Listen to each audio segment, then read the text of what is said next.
Hi, this is Kylie. Welcome to my studio. So today I'm going to work on a mixed media canvas. This is a 7 by 5 inch canvas panel, which is approximately 18 centimetres by 13 centimetres.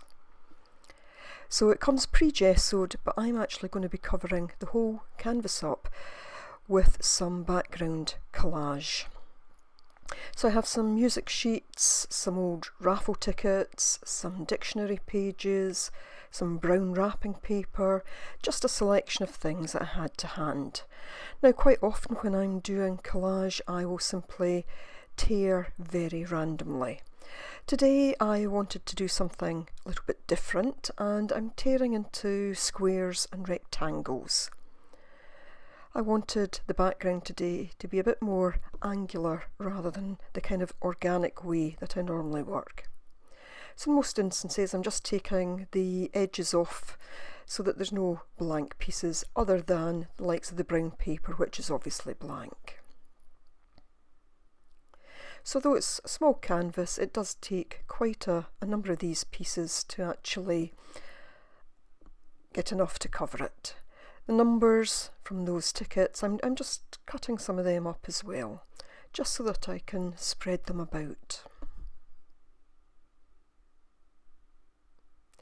So it takes me a few minutes to do that, so I won't show you me doing them all. But what I will go on to do next is I take a distress ink pad in Vintage Photo, and I just start to go round the edges.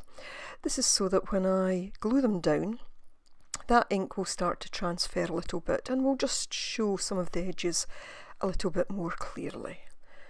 Again, that's quite a long process, so I won't show you me doing them all. So once that's done, I take some gel matte medium and just an old paintbrush, and I just start to stick them all in place. As I say, I'm going to cover the entire background. Now what I do is I have the outside pieces actually going over the edge of the canvas because I want to wrap them right round. Using a decent amount of matte medium because I want to make sure these stick down well, because I'll be using other wet medium over the top, so I want to make certain that they're down and fully adhered. And as I'm going along, I'm just going over the top of them and just using that soft paintbrush just to push them down and make sure that they are fully in place.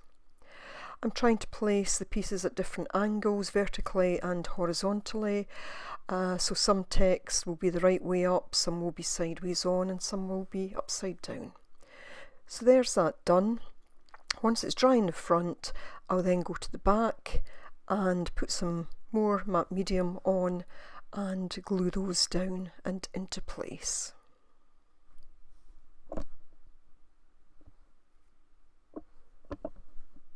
I could of course just have cut round these, but I just wanted the edges to be wrapped as well.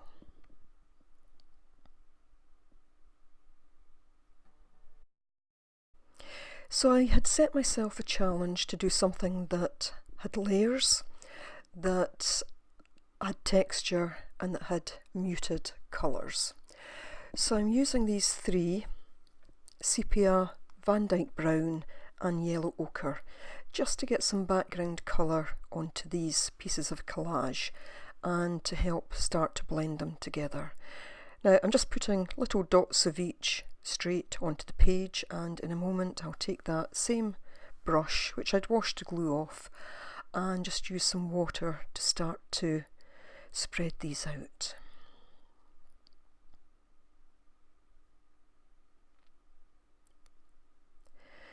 This wasn't fully dry at this point, it was more or less dry, but I'd left it just slightly still damp so that some of the edges would start to take on some of the colour. It would pick it up slightly darker than the bigger pieces of paper. And I'm going right round to the edge of the canvas again, making sure that I get some colour on that.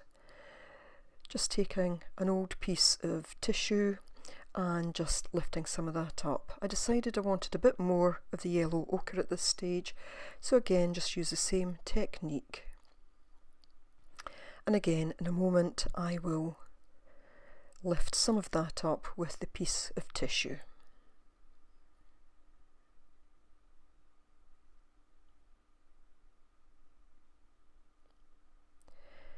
So I'll give that a dry. And I'm now going to take this, one of the stamps from this Paper Artsy set. And I've chosen this one again because it's kind of rectangle in shape, so I'm just going to use it vertically, horizontally, just to add a layer and also to add the sense of texture to the page. So I'm adding texture here simply by using the stamp rather than by adding more layers or different materials. Just taking my black stays on while I'm at it and just going around the edge, and this just helps to frame the piece that I'm doing. I'm now going to add some texture using texture paste and this Additions stencil from Dusty Attic. I think they're an Australian company. So I want to add some colour to this. I don't want it to be pure white, so just taking the Van Dyke brown and just adding a tiny spot to the texture paste, and then I'll just mix it in using the palette knife. Now it really just did take a tiny amount, and it gave it a kind of chocolate frosting colour.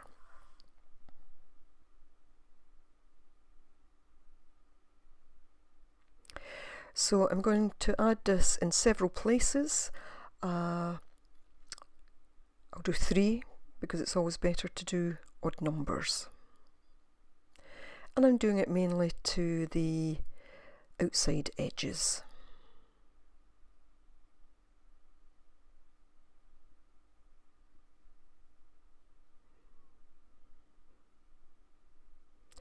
So I've added yet another layer, and of course I've added texture.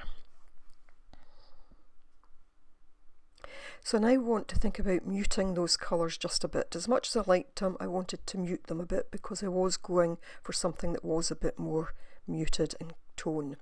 So I'm taking here some clear gesso. I also want to try and seal in those watercolours a bit, so some clear gesso. And in a moment I'll add to that some white gesso. I could have just made a white gesso wash, but I wanted again the kind of texture of the clear gesso because it gives it a nice kind of rough texture. It feels a bit like a smooth sandpaper. So mixing them well together. At this point I have no idea really how that's going to look because the clear gesso is white, albeit it dries clear. It is white to use to begin with, so I don't know if I've got the right mix here. It's something that I've done before, so I'm not too concerned because I know I can add more colour back in if it does end up too white. And I'm going over the piece in its entirety, including trying to get in between the texture paste.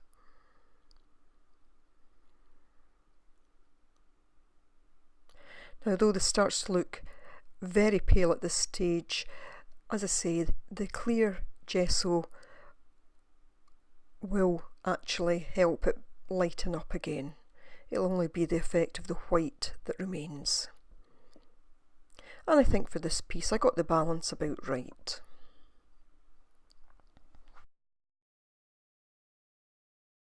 But I always know that I can add more colour back in, whether it's with the watercolour or by some other means. So I give that a good dry, and I've created this little stamp that I want to use, and I'm stamping it onto a piece of deli paper. I like the deli paper because the ink goes onto it slightly differently. I could have stamped directly onto my canvas, but I wanted something again that was slightly muted, and by using the deli paper that would do this. So I wanted to have 3 of the stamped images.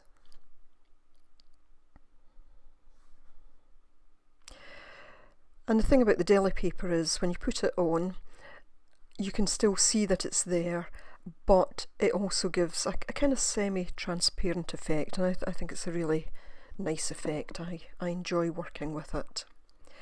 At this point, I'm just going to start to introduce a little bit more colour, mainly to the texture paste, just to bring those little plus signs up again. I didn't want them standing out too much, but I just wanted to see them just that little bit more. And then just go around the edges with that as well. And again, this is Vintage Photo.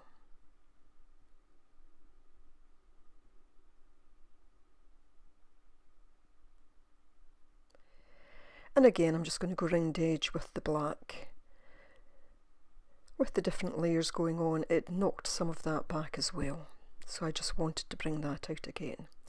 Now at this point, I can't decide if I want to put down that one piece of deli paper with the 3 stamped images, or if I want to cut the individual images out. So I've just done a trial square here just to see how that's going to look.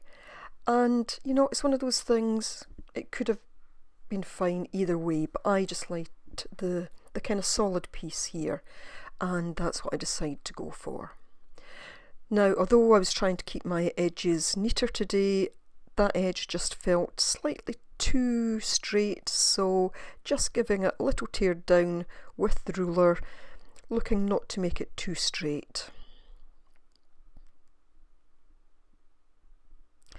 So I'm just going to glue this down with some gel matte medium. I put it on the back of the deli paper first of all, and then I'll put some on the actual canvas as well. Because this is going to go slightly over some of the texture paste, I want to make sure that I get it fully down and into place.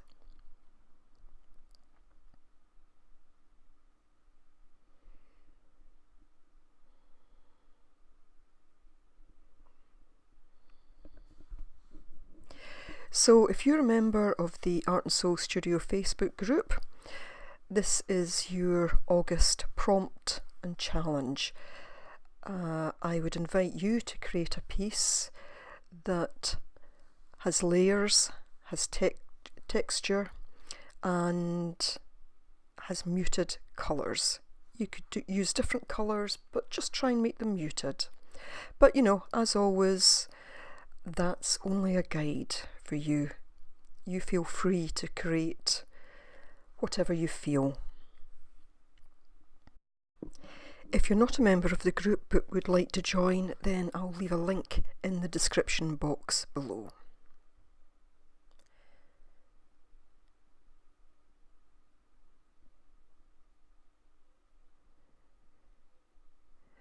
So at this point I'm taking some walnut ink, and again I'm just going to start to reintroduce a bit of the kind of depth of colour that was there. Although I wanted this muted, I did want to bring back just a little bit of the depth. Now when I'm using inks like this, or I'm starting to add something back onto the page or the canvas, I just do a little bit at a time. I'd rather be able to add more if I need to, rather than put too much on. So I just added that, and that just starts to, as I say, bring back a little bit more of the depth. So I couldn't decide whether or not to add words, but I think what was going through my mind was trial and error, because that's often what art is about. And I just decided to print these off on my little print machine, and scale wise they felt about right for this page. So I'm just looking at how I might place them. And again, this is about trial and error. There's no right or wrong way. It's often just about personal preference. I put to the outside edge, but I'm not keen on that. I then look right down the edge of the stamped image, but I go back to that kind of first position. And then I just glue them in place. They do have a sticky back, but I just used a little bit of the gel matte medium again. Now that left hand side in particular just felt a little bit as if it was needing something, so all I've done is to take some black acrylic and then using an old toothbrush and some water, I'm just adding some splatters to it. In a moment I'll dry it, but what happens is that some paint's blown onto that first word. So I just printed that first word again and stuck it down on top. So I have my layers, which you can still see through there. I have my texture in different forms and my kind of focal point. So I hope you've enjoyed this. Thanks so much for watching. Bye for now.